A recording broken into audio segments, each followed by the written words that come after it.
দেখুন, নিজেদের কাজ তো অবভিয়াসলি নিজেদের কাজে আমরা 100% দিয়েছি। আমরা আমাদের যা পরীক্ষার যা লেখার খাতায় সেগুলো সব লিখে ফেলেছি। এইবার ফাইনাল পরীক্ষক হচ্ছেন অডিয়েন্স। এবং এই ছবিতে আমি যদিও ক্যামেরার পেছনে একজন টেকনিশিয়ান হিসেবে আছি, কিন্তু তবুও একদম শুরুর দিন থেকে যবে থেকে এই গল্পটা কনসিভ করেন অভিরূপ, এবং অভিরূপের সাথে তো দীর্ঘ বছরের সম্পর্ক আমাদের। প্রচুর ভালো ভালো ওয়েব সিরিজ আমরা ফিচার ফিল্ম একসাথে করেছি। তো সেই জায়গাতে অভিরূপের একটা নিজস্ব স্টাইল অফ মেকিং আছে, যেটা প্রচুর মানুষের আমি মজা করে বলি যে অভিরূপ ঘোষের একটা অঘোষিত ফ্যান ক্লাব আছে। এবার সেই ফ্যান ক্লাবে প্রচুর মানুষ আছেন যারা তার কখনো ভূতের ছবি, কখনো জম্বি ফিল্ম এইগুলো দেখেন এবং ভালোবাসেন। তো সেই জায়গা থেকে আমার ফাইনাল ছবিটা যেহেতু আমরা দেখেছি, আমরা কনফিডেন্ট যে এই ছবিটি একদম কমার্শিয়াল বাংলা ছবি।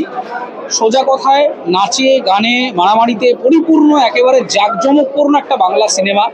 এবং আমি বিশ্বাস করি একজন টেকনিশিয়ান হিসেবে এবং প্রোডাকশনের অংশ হিসেবে, যে মানুষজন যদি হলে এসে টিকিট কেটে সিনেমাটি দেখেন, তারা 100 টাকা, 200 টাকা, 250 টাকা যে খরচ করে আসবেন টিকিট কাটতে, আমি নিশ্চিত যে তারা যখন হল থেকে বেরোবেন তারা এটা অনুভব করবেন যে তাদের টাকাটার যথাযথ মূল্যায়ন তারা পেলেন। তারা যে খরচটা করলেন সেই খরচের জন্য তার ভ্যালুয়েশনটা তারা ফিরে পেলেন।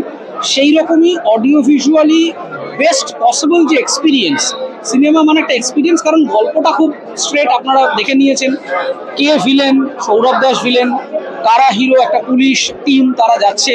এবং এই ছবিতে আরও কিছু ইন্টারেস্টিং যেটা আমরা করেছি, যে বাংলার সেরা অভিনেতাদেরকে আমরা অন্যভাবে রিপ্রেজেন্ট করার চেষ্টা করেছি। যেরকম ঋত্বিক চক্রবর্তীর মতো অভিনেতা কিংবা অনির্বাণের মতো অভিনেতা তারা গিয়ে উড়ে উড়ে মারছেন, গুলি করছেন, এই দৃশ্যপটগুলো বাঙালির কাছে একটা নতুন রকমের এক্সপিরিয়েন্স।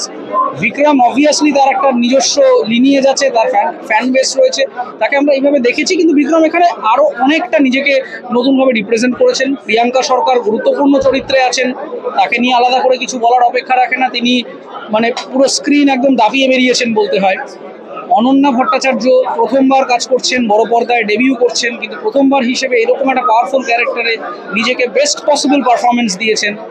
ক্যামেরায় Shubhadeep Naskar best possible experience দেওয়ার চেষ্টা করেছেন। এবং অন্য রকমের অডিও ভিজুয়াল, যারা অ্যাকশন সিকোয়েন্সগুলো দেখেছেন টিজারে, ট্রেলারে, প্রত্যেকেই বলেছেন যে সিনেমাটোগ্রাফি কোয়ালিটি একটা অ্যাচিভ করা গেছে যতটা সম্ভব হয়েছে।